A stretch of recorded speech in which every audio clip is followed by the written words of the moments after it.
Shalom, selamat pagi keluarga besar Happy Sword Family, para sahabat Allah yang dikasihi oleh Tuhan Yesus Kristus. Senang sekali pada pagi hari ini kita dapat berjumpa kembali di dalam renungan harian online Gesia Sword Generation Ministry. Dan pada kesempatan pagi hari ini, saya akan membawakan renungan yang berjudul Akar Kepahitan. Dan ini adalah bagian yang pertama, nanti ke depannya saya akan menyampaikan beberapa bagian lagi sesuai dengan jadwal yang diberikan.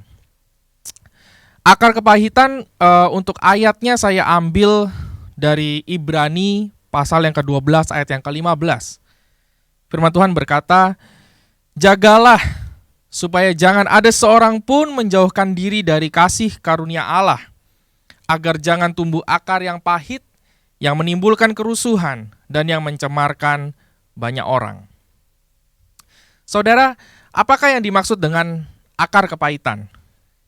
Ini adalah sebuah penyakit yang menyerang kejiwaan seseorang di mana ia menyimpan kebencian yang berakibat kepada penurunan kualitas hidup baik jasmani dan rohani. Sesuatu yang menyerang kejiwaan seseorang ini bukan perkara sederhana yang dapat diselesaikan dalam waktu yang singkat tanpa pimpinan dan pertolongan Tuhan. Bagaimana ciri-ciri orang yang memiliki akar kepahitan? Ada 5 yang saya catat di sini. Yang pertama, tidak mengalami pertumbuhan hidup yang optimal. Jadi hidupnya tuh seperti ember bocor. Lalu yang kedua, penyakit fisik datang silih berganti, bahkan bisa sampai kepada penyakit-penyakit yang kronis. Ketiga, toksik. Jadi dia itu ketika dipancing dengan suatu masalah akan dengan sangat mudah berbicara dan menjelekkan sesuatu. 4. Raut wajah dengan aura yang tidak fresh. Sekalipun mungkin dia sedang tertawa, tetapi raut mukanya tetap tidak memancarkan aura yang positif. Dan yang kelima, dalam situasi dan kondisi apapun akan selalu melontarkan pemikiran negatif tanpa berlandaskan fakta yang ada. Nah, akar kepahitan ini umumnya muncul karena konflik sebenarnya yang terjadi dengan orang lain. Ketika konflik itu terjadi, ada sesuatu yang belum terrekonsiliasi, namun tetap dipendam di dalam hati, dan mulai berpikir bahwa tidak terjadi apa-apa dan semuanya terlihat baik-baik saja. Tanpa disadari, hal tersebut disimpan dalam kurun waktu yang lama dan mulai membusuk di dalam hati seseorang yang pada akhirnya berakibat kepada output diri yang sangat buruk. Ingat saudara bahwa dari dalam hati terpancar kehidupan. Apa yang ada di dalam hati kita, itulah yang akan terpancar dari kehidupan kita. Pada dasarnya jika kita mengerti sumber permasalahannya, hal ini sangatlah mudah untuk diatasi.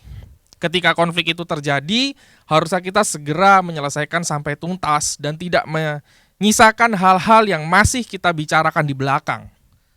Namun sayangnya ada banyak orang yang justru dengan sengaja menghindari proses rekonsiliasi tersebut dan tenggelam dalam perasaan yang baik-baik saja, padahal itu sangat tidak baik.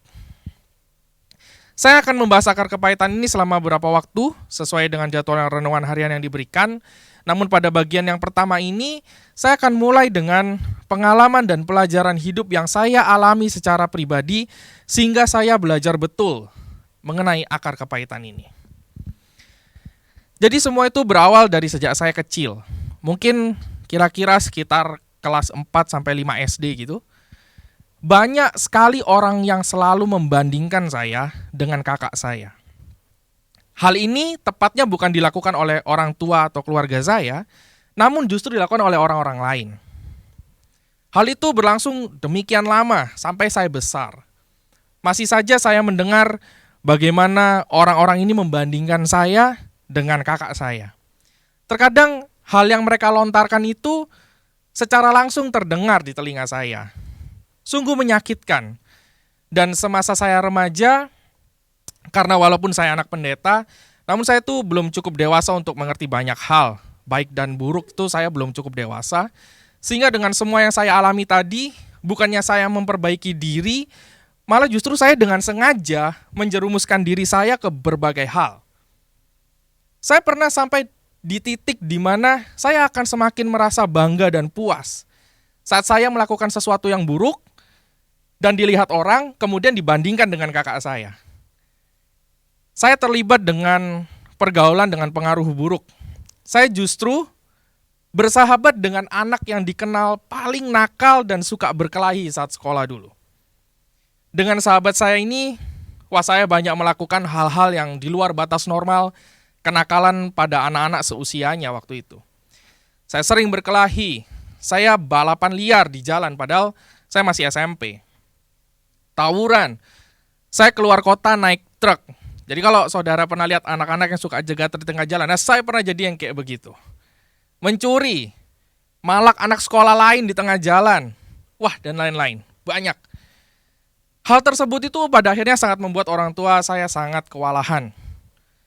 Suatu kali pernah, orang tua saya habis kesabaran dengan semua yang saya lakukan. Kemudian mereka memberikan saya nasihat dan teguran, tapi saya bantah semuanya. Saya bentak orang tua saya, dan begitu kesalnya saya, kemudian saya berlari ke dapur, saya mengambil pisau, dan saya hendak bunuh diri di depan orang tua saya. Namun ayah saya berhasil mengambil pisau itu dan menenangkan diri saya. Namun yaitu, luka di hati saya yang sudah sekian banyak dan lama, semakin berakibat buruk buat saya. Saya kian membenci kakak saya bahkan yang sebenarnya kalau dipikir-pikir dia nggak ada salahnya sih sebenarnya kan. Dia tidak berbuat sesuatu yang merugikan saya. Dia justru berbuat yang sebaliknya gitu. Dia mengasihi saya sebagai adiknya. Tapi karena semua luka itu saya selalu mencari-cari masalah dengan berbagai hal.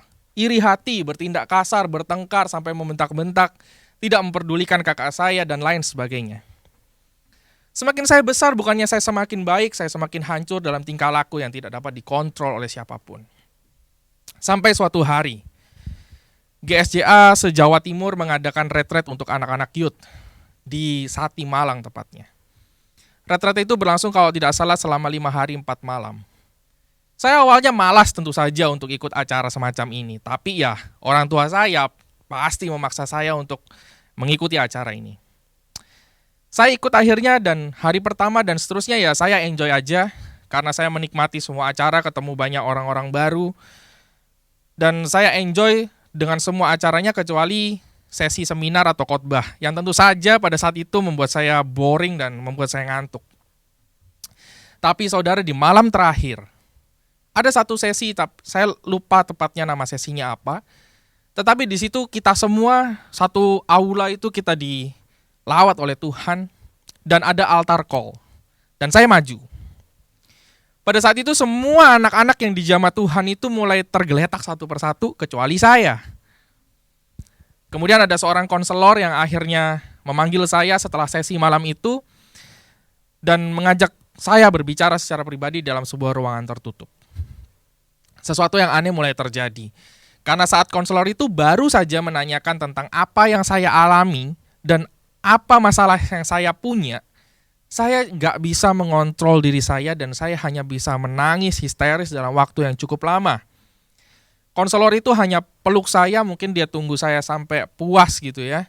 Sampai saya bisa menenangkan diri saya dan saat itu ada dorongan kuat di dalam diri saya untuk saya harus minta ampun kepada orang tua dan kakak saya. Keesokan harinya saat saya pulang dari retret itu di rumah, saya peluk satu persatu orang tua dan kakak saya minta ampun dan saya mulai perlahan-lahan dipulihkan dari semua luka dan akar kepahitan yang ada. Jadi saudara bisa lihat dampak yang ditimbulkan. Saya mungkin pada saat itu tidak sakit secara fisik, karena saya masih muda, masih remaja, masih sekolah, saya rajin berolahraga, saya suka basket, futsal, badminton, dan lain-lain. Tetapi secara mental jelas saya sudah terganggu. Tapi Tuhan selamatkan saya dari satu momen di dalam retret youth dan mulai memulihkan saya. Tidak terbayang jika saya tidak mengalami momen itu, apa jadinya saya hari ini. Mungkin saya tidak akan ada di sini dan berbagi renungan harian ini kepada saudara semua.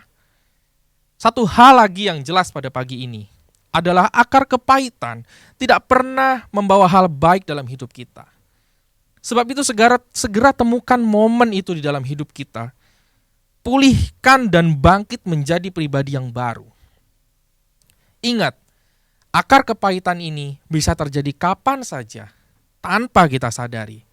Sebab itu selalu minta Tuhan untuk telisik hati kita dan bantu untuk mengingatkan kita akan segala hal buruk di dalam hati kita.